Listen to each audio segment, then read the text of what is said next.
सकते हैं, है ना। बिशु बिशु जी आज बहुत दिनों बाद उपस्थित हुए हैं, क्या बात है? भैया जी बस ऐसे ही पहले कोई स्वास्थ्य की प्रॉब्लम थी क्या?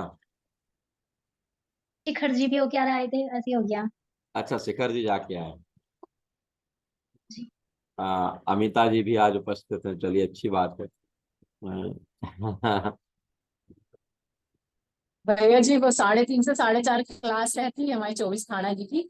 ओहो, तो वही इसलिए टाइम, वही टाइम मैंने अब इसका भी कर दिया, 3:20 से 4 का कर दिया है कि टाइम, क्योंकि हाँ। कभी कभी लेट हो जाने के कारण से सब ज्वाइन नहीं हो पाते थे। चलो कोई बात नहीं, देख लेना। 24 ठाणा की भी तो बची होगी क्लास काफी। हाँ भैया जी थोड़ी रह गई है अब। ठीक है, ठीक है। चलो, यहाँ तक की प्रतिमाओं में किसी को कोई बात करनी क्या? आगे बढ़े परिग्रह त्याग की। हाँ बोलो निर्मला जी, बोलो। आवाज नहीं आ रही है आपकी ना। माइक तो आपका खुला है लेकिन आवाज नहीं आ रही है, नहीं आ रही है।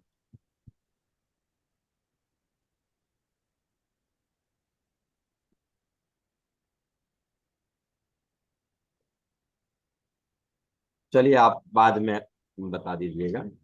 मुन्नी जी का वीडियो क्यों बंद है आजकल? चलो, अब हम इस पे अगले अगले इस पर बात करना आरंभ करते हैं। परिग्रह त्याग का श्लोक शेयर कर रहे हैं, सरल श्लोक है और अपन ने परिग्रह प्रमाण पढ़ा है, इसलिए वैसा भी अच्छे से ख्याल भैया रखना जी चाहिए। मेरी आंखों का ऑपरेशन हुआ है, इसलिए मैं स्क्रीन ठीक है, पे फोकस नहीं कर पाऊंगी। ठीक है, ठीक है, ठीक है।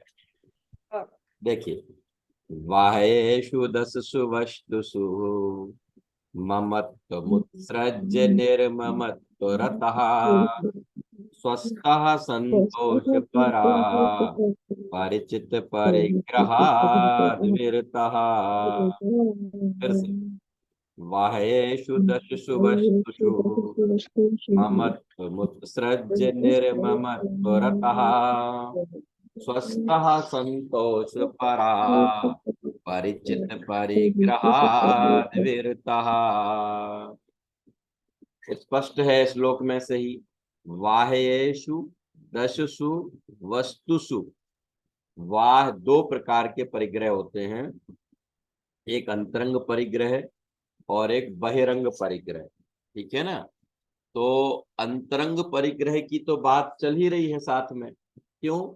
मिथ्यात्व तो सबसे पहला अंतरंग परिग्रह था, अनंतानुबंधी चतुष्क, अप्रत्याख्यानावरण चतुष्क, इनका तो अभाव ही है, इनका तो अभाव ही हो गया ना।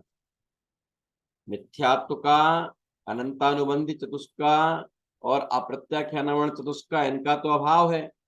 अब जो बाह्य परिग्रह 10 प्रकार के होते हैं, है ना, उन बाह्य 10 परिग्रहों से, बाह्येषु 10सु परिग्रहेषु, बाह्य 10 परिग्रह, अंतरंग 10 परिग्रह तो सबको याद है कि नहीं याद है? मिथ्यात्व, कसाय, है ना, मिथ्यात्व, क्रोध, मान, माया, लोभ और नो नो कसाय, ठीक है। तो वो क्रोध, मान, माया, लोभ 4 प्रकार का होता है, तो उसकी बात अभी यहां नहीं की, उनने उन चारों को एक में इंक्लूड कर लिया, अनंतानुबंधी को, अप्रत्याख्यान को, प्रत्याख्यान को, संजुलन को। तो मिथ्यात्व तो सम्यक दर्शन होने के समय पे ही चला गया था, मिथ्यात्व तो अनंतानुबंधी तो चले ही गया था। तो हम अगर कसायों की ओर से बात करें तो अभी उस श्रावक के मिथ्यात्व और अनंतानुबंधी अप्रत्याख्यान संबंधी कसाय तो है ही नहीं। अब प्रत्याख्यान आवरण का मंदोदय है, संजुलन का उदय है, तो 2 कसाय चौकड़ी बची। इसलिए यहाँ पर आचार्य देव ने अंतरंग परिग्रह की बात नहीं की, उन्होंने बात की बहिरंग परिग्रह की, है ना, कि बाहर के जो 10 परिग्रह हैं, उन 10 प्रकार के परिग्रहों में क्या करता है? परिग्रह नहीं त्यागता है, परिग्रहों में ममत्व का भाव त्यागता है। शब्द आया ना, बाह्येषु दशसु परिग्रहेषु ममत्वम उत्सृज्य, ममत्व को त्याग कर कर निर्ममत्व रता, निर्मम हो जाता है। उन बाह्य 10 प्रकार के पदार्थों में रंच मात्र भी क्या नहीं रहती, ममता नहीं रहती। कौन है वो 10 परिग्रह? जरा देखो, मैं बोलता हूं। क्षेत्र, वास्तु, है ना, हिरण्य, सुवर्ण, धन धान्य, दास दासी, फिर इसके बाद वस्त्र और बर्तन। ठीक है, ये 10 हैं। कहीं अलग अलग स्थानों पर अलग अलग विवक्षा भी आती है, लेकिन आप समझ लेना, इन 10 में बाहर में दिखाई देने वाले जो 10 प्रकार के ऐसे पदार्थ हैं जिन पदार्थों के प्रति ममत्व अधिक था, और उस ममत्व के कारण उन्हें एकत्रित करना, उनकी संभाल करना, उन्हें बनाए रखना, इन सब के लिए जो ऊर्जा जाती थी, जो परिणाम बिगड़ते थे, अब जब उसको ही त्याग देंगे तो उसकी संभाल संबंधी विकल्प खत्म हो जाएगा ना। हमें लगता है कि अभी उस श्रावक को बाह्य परिग्रह त्यागने की आवश्यकता क्या पड़ गई, है ना। बाह्य परिग्रह, अंतरंग परिग्रह तो है ही नहीं, 9 कसाय बाकी हैं, वो धीरे धीरे अपनी भूमिका अनुसार चली जाएंगी। लेकिन अब ये बहिरंग परिग्रह को त्यागने की आवश्यकता क्या पड़ी? तो यहाँ कह रहे हैं, देखो बहिरंग परिग्रह जो है, उस बहिरंग परिग्रह को एकत्रित करना, उसकी संभाल करना, भविष्य में उसके प्राप्ति की कामना करना, इन 3 में उपयोग बहुत भ्रष्ट होता है। ये हमारा उपयोग माने हमारा बुद्धि, हमारा समझ लीजिए सारा पुरुषार्थ बहुत चला जाता है। इसलिए बढ़ती हुई विशुद्धि के काल में जब 2 कसाय चौकड़ी का सर्वथा हवा हुआ, तीसरी प्रत्याख्यानावरण कसाय चौकड़ी का मंदोदय हुआ, है ना, और आरंभ त्याग तक की विशुद्धि जो बढ़ गई थी, अब यहाँ आकर वो कहता है कि हमें बाह्य परिग्रह की भी आवश्यकता नहीं है। जितना कम से कम में जीवन यापन हो सकता है उतना कम से कम रखूंगा, उसके अलावा का सब कुछ त्याग दूंगा। अब परिग्रह के संबंध में थोड़ा एक और चर्चा अपन इसमें करें कि हमें ये लगता है कि परिग्रह हमारे किए हुए हो, जो बाह्य परिग्रह है ना, ये हमारे कमाने से आता है ना। हम ऐसा करेंगे तो आता है और नहीं करेंगे तो नहीं आएगा। ये देखो, ये बाह्य जिन 10 सामग्रियों की हमने बात की, ये सारी चीजें पूर्व उपार्जित पुण्य के उदय से आती हैं। पहले जो हमने पुण्य किया था, उस पुण्य के परिणाम स्वरूप हमारे पास खेत होगा, है ना। क्षेत्र का मतलब खेत है, वास्तु का मतलब मकान है ना। खेत है, मकान है, हिरण्य माने चांदी होता है, सुवर्ण माने सोना होता है, धन माने ये जो अर्थ होता है पैसा ये है, धान्य माने ये हमारे सारे अनाज होते हैं, है ना। दासी दास तो हम सब जानते ही हैं, नौकर नौकरानी जिसे हम लोग कहते हैं, है ना। फिर इसके बाद वस्त्र और बर्तन, ये सब जो हैं, ये हमने जितना हमारे खाते में पुण्य होता है उस पुण्य के योग से होता है। अब पुण्य के योग से हुआ, है ना, लेकिन अब उनकी साज संभाल, है ना, इस सब में क्या हो रहा है, इसमें हमारा उपयोग नष्ट हो रहा है। हमारे परिणाम जो उस समय पर अपने में जाने चाहिए थे वो पर में जा रहे हैं। इसलिए वह परिग्रह त्याग प्रतिमा का धारी इन सब का त्याग कर देता है और ये संकल्प करता है कि जितने कम से कम में हमारा जीवन यापन हो सकता है, बस उतने से अधिक हम नहीं रखेंगे। जरा 1 मिनट हम शब्दार्थ श्लोक में से भी देख लें, वहां से अर्थ देख लें, और फिर इसके बाद बनारसी दास जी वाली चर्चा भी करते हैं। देखो, 10सु माने 10, बाह्येषु माने बाह्य, वस्तुसु माने वस्तुओं में, ममत्वम ममता भाव को उत्सृज्य छोड़कर, निर्ममत्वरतः निर्मोही होता हुआ, यह जो स्वस्थः स्वस्थ, वो स्वस्थ वाला स्वस्थ नहीं है ये शशि जी, बीमारी के बाद वाला स्वस्थ नहीं है, स्वस्थ, अपने में स्थित होना, आत्म स्वरूप में स्थित है, तथा संतोष परः, जितना है उतने में संतोष धारण करता है ना, वह परिचित परिग्रहात, है ना, सब ओर से चित्त में स्थित परिग्रह से विरतः, विरत होता है, अर्थात उस परिग्रह का त्यागी होता है। जरा देखो इसका भाव और देख लेते हैं। परिसमन्तात् चित्तस्थः परिग्रहो ही परिचित परिग्रह, इस व्युत्पत्ति के अनुसार जो परिग्रह निरंतर चित्त में स्थित रहता है, ऐसा ममकार रूप परिग्रह परिचित परिग्रह कहलाता है। देखो अभी हम जो श्लोक हमने समंत भद्राचार्य का पढ़ा, उसके बाद ये जो अभी टीका का मैंने संस्कृत पढ़ी थी ना, ये प्रभाचंद्राचार्य जी की टीका है संस्कृत की मूल, फिर उसका ये हिंदी अनुवाद था। तो इसमें उन्होंने कितनी अच्छी बात लिखी, माने मन में प्रति समय इन बाह्य वस्तुओं के प्रति जो ममत्व पड़ा रहता है, उस ममत्व का नाम वास्तव में परिग्रह है। उन वस्तुओं के होने ना होने का नाम परिग्रह नहीं है। क्यों? क्योंकि वास्तव में उन वस्तुओं को आप अलग से हटा थोड़ी सकते हो, वो तो आपके पुण्य के योग से उनका संयोग है। आप उनके प्रति ममत्व छोड़ सकते हो। परिग्रह त्याग प्रतिमा वाला जीव जो है ना, वो मकान नहीं छोड़ता, मकान में रहता है। समझ में आता है? वो अभी अभी अपना अपना खेत जो उसका है, वो खेत अभी उसने छोड़ा नहीं है। खेत के प्रति जो ममत्व का परिणाम था, वो ममत्व का परिणाम त्यागा है।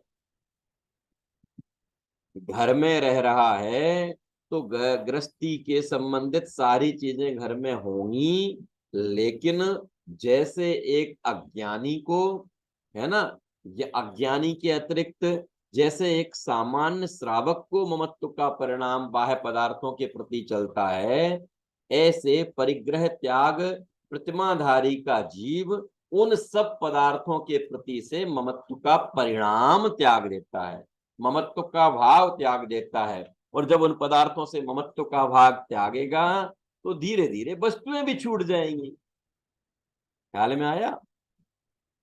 इसलिए परिग्रह की सही परिभाषा ही यही है, मूर्छा परिग्रह।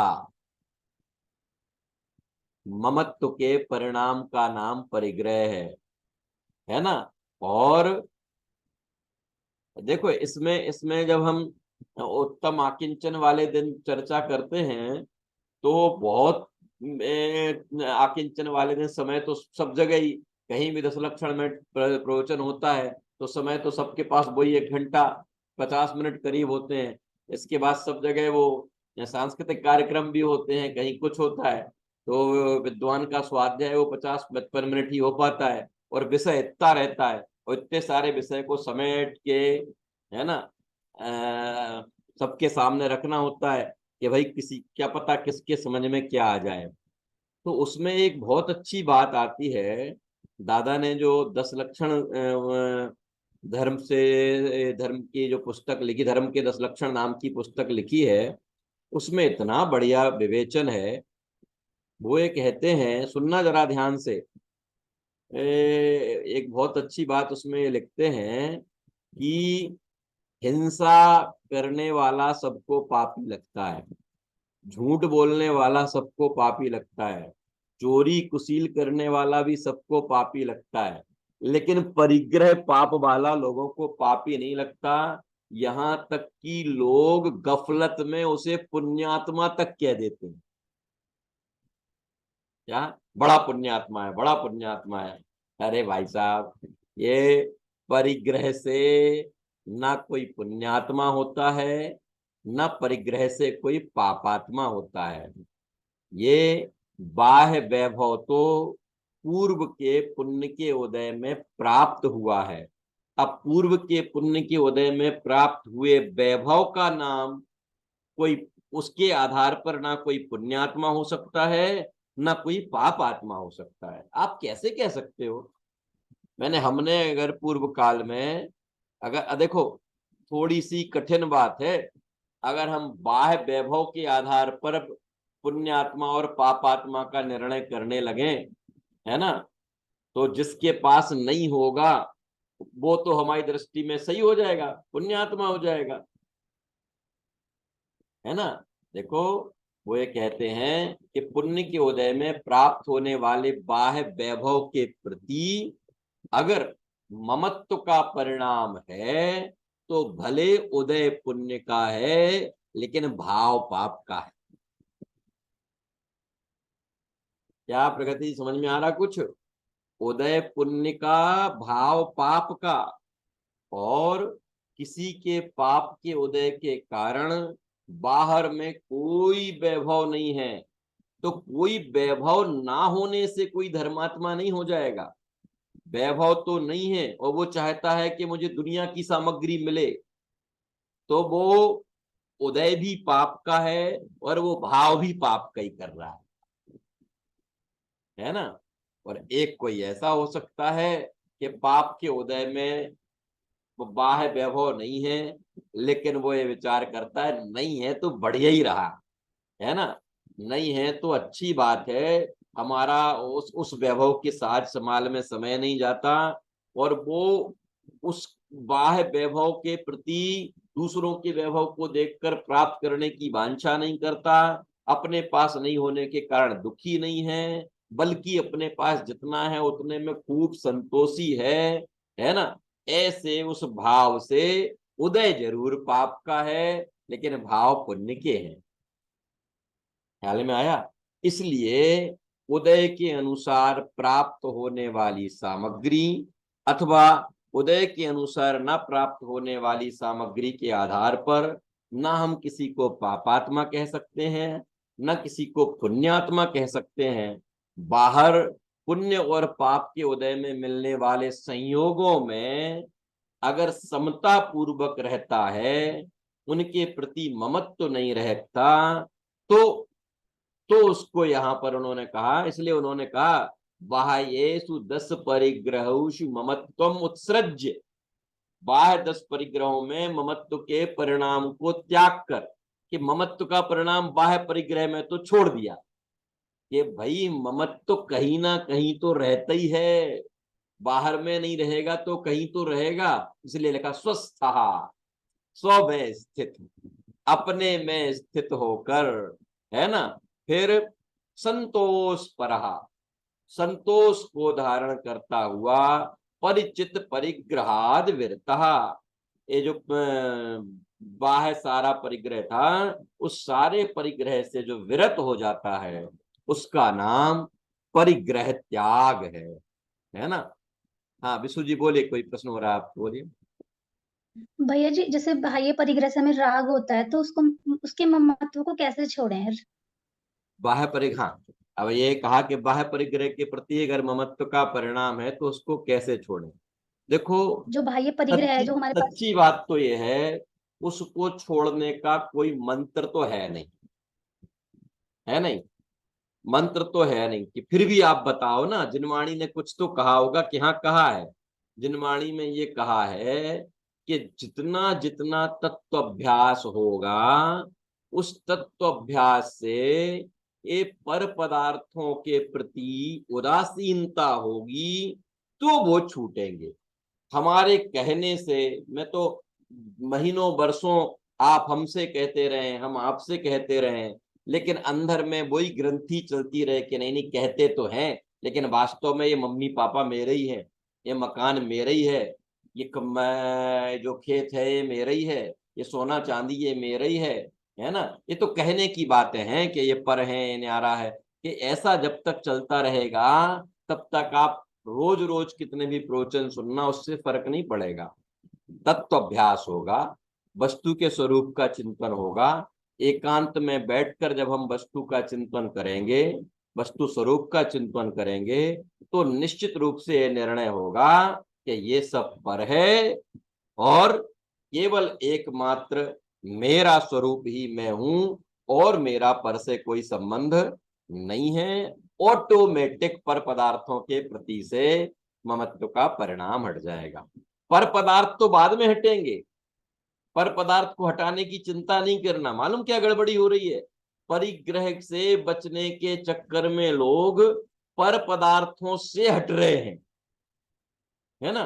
पर पदार्थों से तो बाद में हट जाना, पहले ये पर पदार्थ मैं नहीं हूं, ये मेरे नहीं है, मैं इनका कर्ता नहीं हूं, मैं इनका भोक्ता नहीं हूं। जो इनके प्रति ममत्व का परिणाम पड़ा था, पहले इसका छूटना जरूरी है। इसके छूटे बिना समझ लीजिए परिग्रह नहीं छूटता, ऐसा है। देखो जो बनारसी दास जी ने उसमें कहा है, जरा उस पंक्ति को पढ़ता हूं। जो 10 धा परिग्रह को त्यागी, सुख संतोष सहित वैरागी, समरस संचित किंचित ग्राही, सो श्रावक नौ प्रतिमा वाही। क्या कहा? जो 10 धा परिग्रह को त्यागी, जो 10 प्रकार के बाह्य परिग्रह का त्यागी है, सुख संतोष सहित वैरागी, जितना है उतने में ही संतोष धारण करता है और संसार शरीर भोगों से वैराग्य को धारण करता है। समरस संचित किंचित ग्राही, बाहर के सभी पदार्थों में समता का भाव है और जितने से जीवन यापन होता है उतने को ग्रहण करता है। किंचित ग्राही, किंचित माने थोड़ा सा, जितने से जीवन यापन होता है केवल उतने का ग्राही है ना। सो श्रावक नौ प्रतिमा वाही, ऐसे श्रावक को नौमी प्रतिमाधारी श्रावक कहते हैं। इस तरीके से यहाँ पर हमने श्रावक की नौमी प्रतिमा की चर्चा की। हाँ, अभी जरा वो उसमें से अर्थ पढ़ रहे थे, उसको जरा पूरा करें हम, फिर और चर्चा करते हैं। अभी 10 मिनट है अपने पास। देखो यहाँ आया था परिसमन्ता चित्तस्था परिग्रहो ही परिचित परिग्रहा। इस व्युत्पत्ति के अनुसार जो परिग्रह निरंतर चित्त में स्थित रहता है, कहाँ? बाहर स्थित नहीं, माने वस्तुएं परिग्रह नहीं, चित्त में जो परिग्रह स्थित रहता है कि यह मेरा है, ये मकान मेरा है ना, ये दुकान मेरी है, ये वस्त्र मेरे हैं, ये सोना मेरा है, चांदी मेरी है, ऐसा जो चित्त में परिग्रह स्थित रहता है, ऐसा ममकार रूप परिग्रह परिचित परिग्रह कहलाता है। ऐसे परिग्रह से विरत वही श्रावक हो सकता है जो स्वस्थ, स्वस्थ माने सौ में स्थित है, मायाचार आदि से रहित हो तथा संतोष धारण में तत्पर हो, परिग्रह की आकांक्षा से निवृत्त हो, निर्ममत्व हो, अर्थात जिसने 10 प्रकार के परिग्रह के ममत्व का त्याग कर दिया है। अब 10 प्रकार के बाह्य परिग्रह बतलाते हैं। क्या है? धान्य की उत्पत्ति के स्थान, ऐसे डोलिका आदि स्थानों को खेत कहते हैं, क्षेत्र भी कहते हैं, खेत भी कहते हैं ना। जिस खेत में चारों ओर बांध बांध कर पानी रोक लेते हैं, ऐसे धान्य के छोटे छोटे खेतों को डोलिका कहते हैं। धान्य के छोटे छोटे खेत, अपन तो संक्षेप में समझो, क्षेत्र माने खेत होता है, खेत, ठीक है।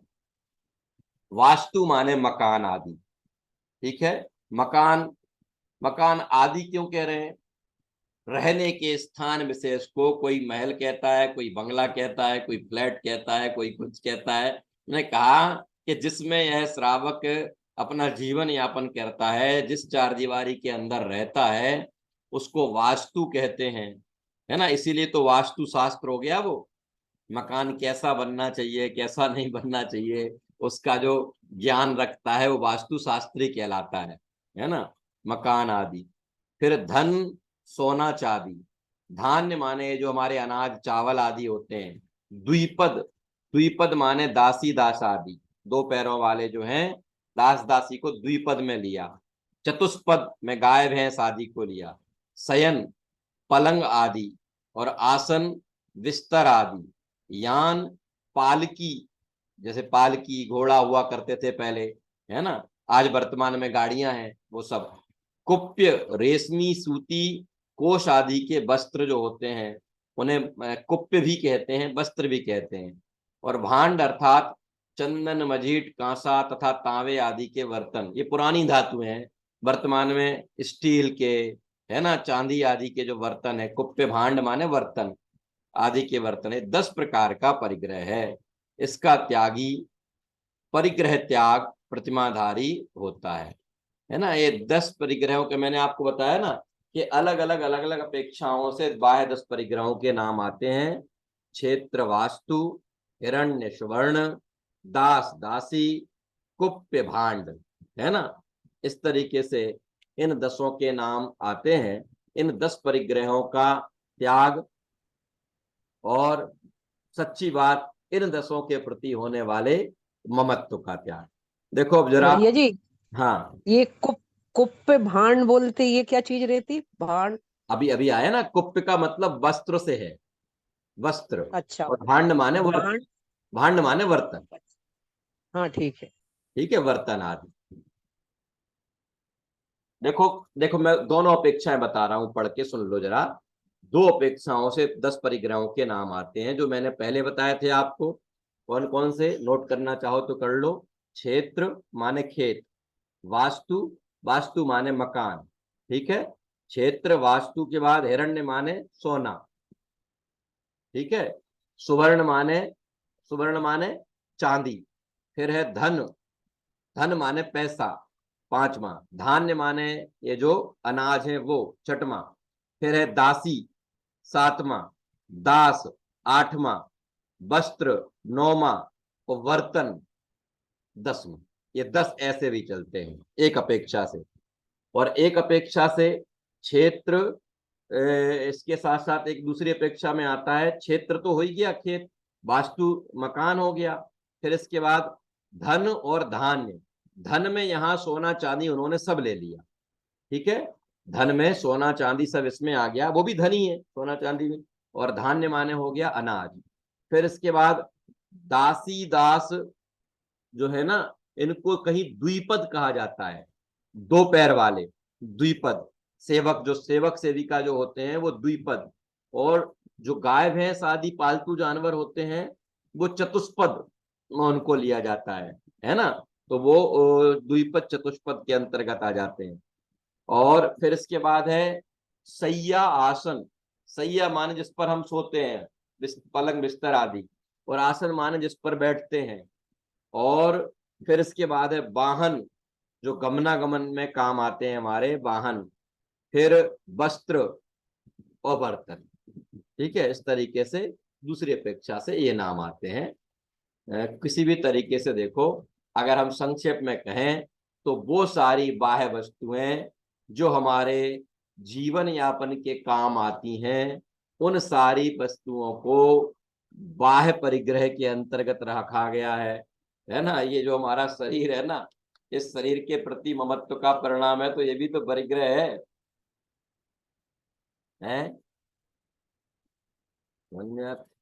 शरीर का अलग से नाम नहीं लिया है, लेकिन शरीर के प्रति ममत्व का परिणाम है, तो शरीर भी परिग्रह है। ख्याल में आया? यहाँ बाहर में जो परिग्रह की वस्तुएं कही गई, इनके प्रति से ममत्व का परिणाम हटना, उसका नाम परिग्रह त्याग है।